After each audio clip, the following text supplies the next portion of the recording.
entrevista. Antena Radio, la forma más clara de entender la noticia.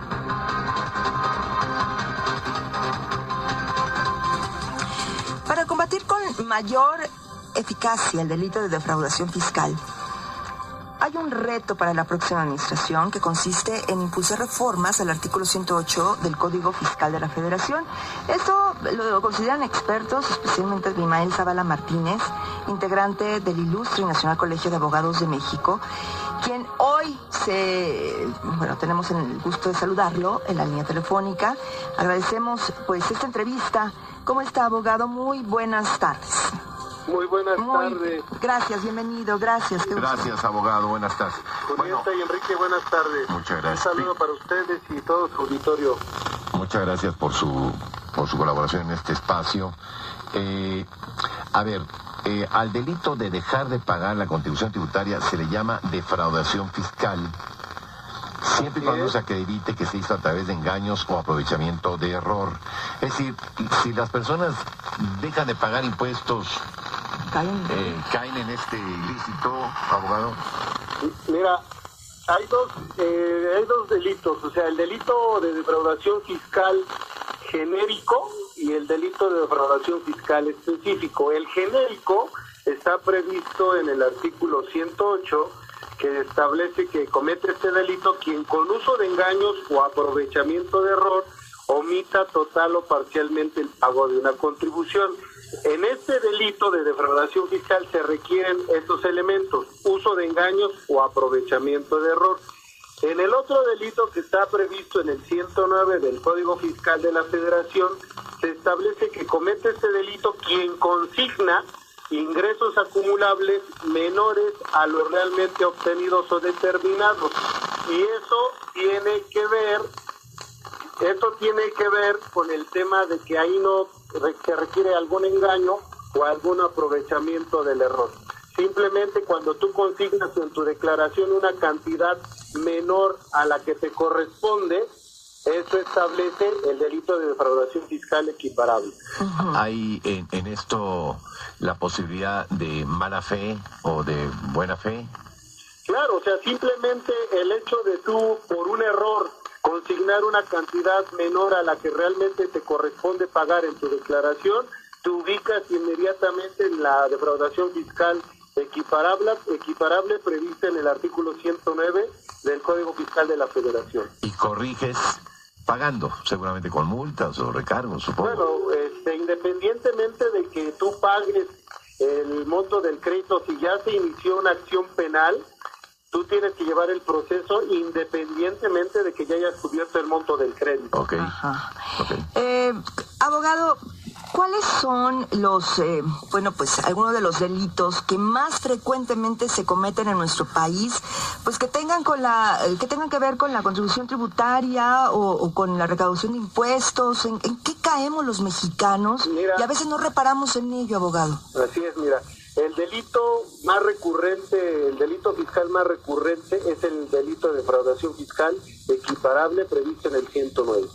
Si tú te das cuenta de la literalidad y del delito que les acabo de comentar, el simple hecho de consignar una cantidad menor a la que realmente tienes que pagar, incurres en el delito. Y esto es muy grave. ¿Por qué? Porque absolutamente todos podríamos caer en este delito y sin excusa ni pretexto decir, oye, ¿sabes qué? Lo hizo el contador, es el que me presenta la declaración.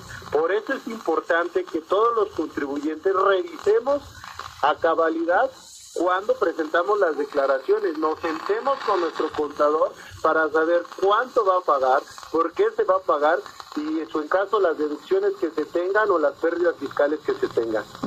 No, bueno, yo eso lo entiendo y pues yo creo que quienes pagamos o presentamos la declaración, ¿no? Es decir, cuando cumples con tus obligaciones fiscales, pues primero el tema no es un tema sencillo, entenderle al tema de esto puedes deducir, esto no, esto tienes que pagar, aquí se paga el ISR, aquí se paga el IVA, es decir, todo eso no es sencillo, ¿no? Por eso hay quien estudia la carrera de contador y todo esto, ¿no? Que no es fácil. Ahora, yo le preguntaría, maestro, si pasan estas cosas, ¿no?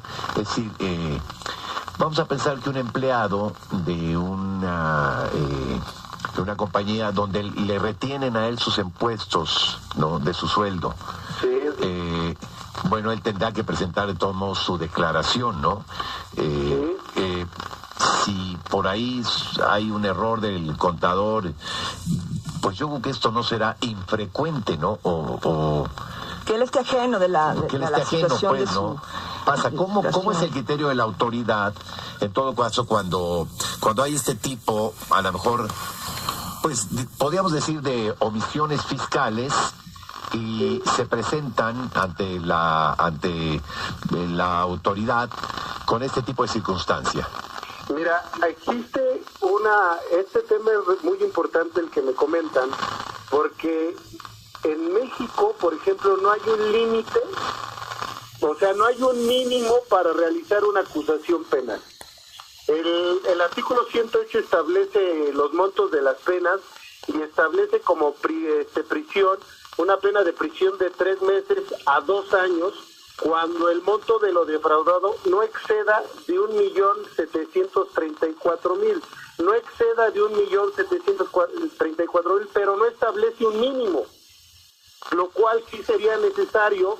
¿Por qué? Porque entonces desde un peso o hasta desde un centavo tú podrías cometer el delito. Entonces sí es importante que el legislador estableciera un monto mínimo para generar una acusación penal.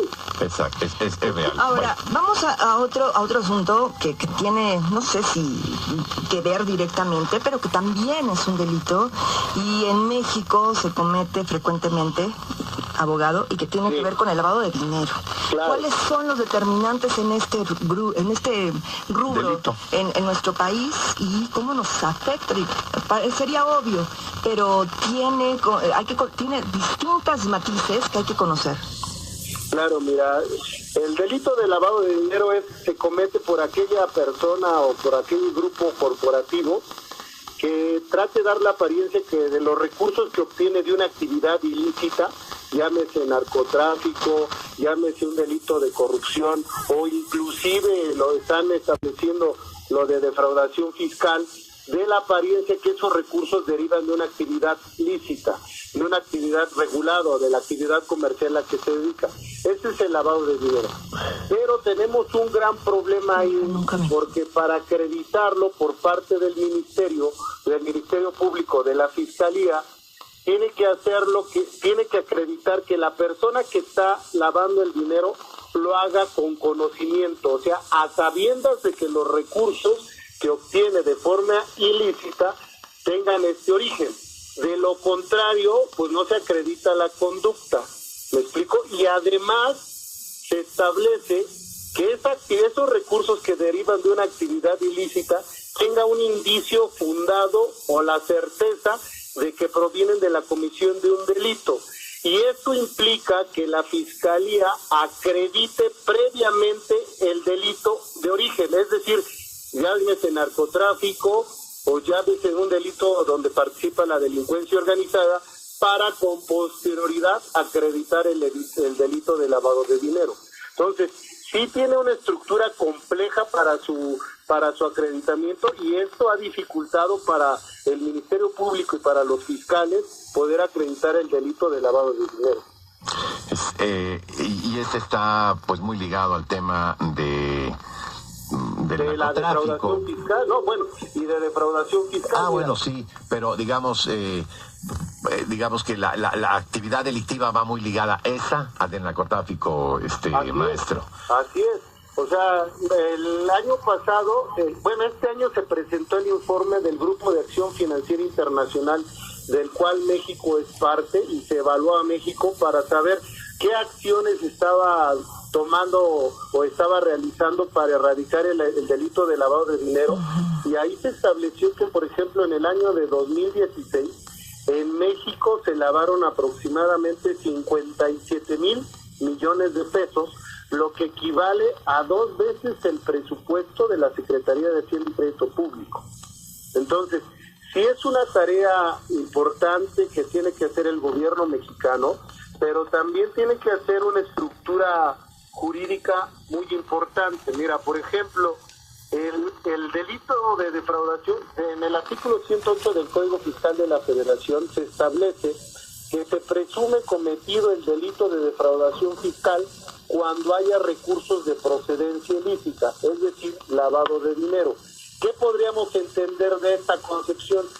Que para el fisco o para la autoridad fiscal, el hecho de que tú hayas lavado dinero implica que no pagaste impuestos. Y tú te preguntas, oye, entonces si pago impuestos, quiere decir que ya no son de una actividad ilícita, sino de una actividad lícita. Entonces lo que me estás pidiendo es que te pague un impuesto de un recurso o de una actividad ilícita, lo cual sería una aberración jurídica completamente. Sí, claro, se contrapone, ¿no? Así es. Entonces, sí es importante que se hagan reformas y trascendentales para poder facilitar o dar certeza, mejor dicho, certeza jurídica en este tipo de acusaciones. Y la reforma que ustedes verían factibles al 108. Así es, al 108, donde no se establezca una presuntiva de un delito de defraudación fiscal cuando haya recursos de procedencia ilícita. Sí, porque se presta confusión incluso, ¿no, maestro? Claro, imagínate que entonces esto nos dé la idea de que para las personas que se dedican al narcotráfico decidan mejor pagar el impuesto de esos recursos que obtienen y de esa forma están legitimando el recurso. Sí, sí, claro. Así de este grado que te lo comento, así está la redacción del delito. Caray. Bueno, pues una chamba para la nueva legislatura, ¿no?